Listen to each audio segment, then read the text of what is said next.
I'm going to show you a map, and I believe this map is very important. It shows the result of the eruptions in the Svartsengi area of the Reykjanes Peninsula of Iceland over the last year. We have now almost 9 square kilometers of land covered in fresh lava. And over the last year, we had 7 eruptions, and these eruptions actually have produced around 600 megaton of lava. That is 260 million cubic meter of lava, which has a density of 3, so multiplied by 3. That means 114 days of continuous eruption if we add all of them cumulatively together. The first eruption was beautiful like this. We didn't expect it, but it happened.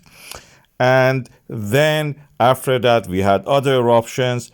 I have a video, I'll put it at the end of this one, and you can see that. The 7th eruption, in an interesting way, was very short, just 20th of November to 8th of December.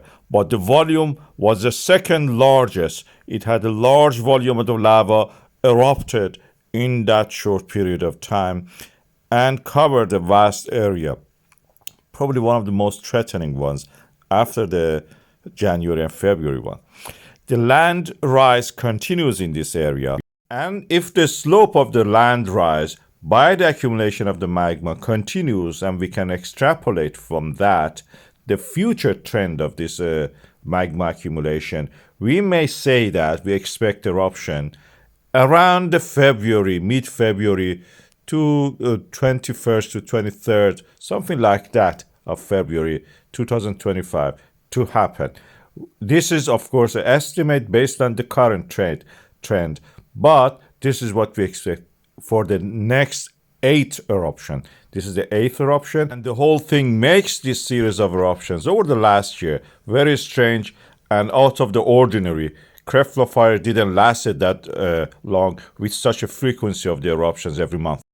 Reykjanes fire is the name I've given to the 9 eruptions that we had since the 2021 in the Reykjanes Peninsula.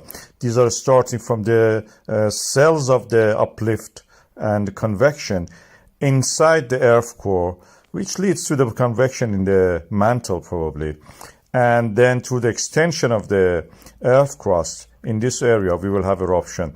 They are starting from the Reykjanes because that's the first point that the mid-Atlantic extension ridge hits the land, and from there extend to the north. That's Eurasia and America pulling apart in that area, and it's historically creating many eruptions in that area. We call them systems, volcanic systems. The first one was a volcanic system newly discovered, Vegedestrial system.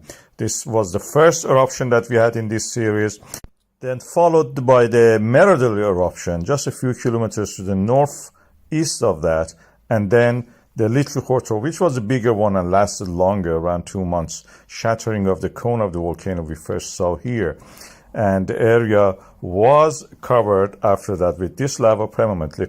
The next eruption was in the December 2023 in the Svartsengi volcanic system. It didn't last more than a few days, but it covered some areas in the Sundhnúka crater chain. The next eruption in the February actually reached the town of the Grindavík. It sliced through the defensive wall that we built there and burned part of the town of the Grindavík. A few houses were burned. It meant that our defenses were not adequate in that point. If it was not because of the small spur of the eruption in that area, it didn't last long. The map of it you can see here. The next one was in the February. The January one was the one which burned part of the Grindavík. February one was quite dramatic in that sense. We could see everything from the beginning to the end almost, and it covered a larger area compared to that previous one. And you can see the map of extension of this reached and cut some of the lines, pipelines, and the access road to the Grindavík and the Svartsengi. The next eruption was longer. It had a butterfly pattern. For the first time, we saw the fissure opening in 2 directions, creating also phreatic eruptions, covered a large area compared to the previous one also. And the next one in the March, April was this one. creating a phreatic eruption. It lasted, of course, for a while and was one of the larger ones. And it came then to this latest one, the 9th one in this old series I call Reconnaissance Fire, in the late August.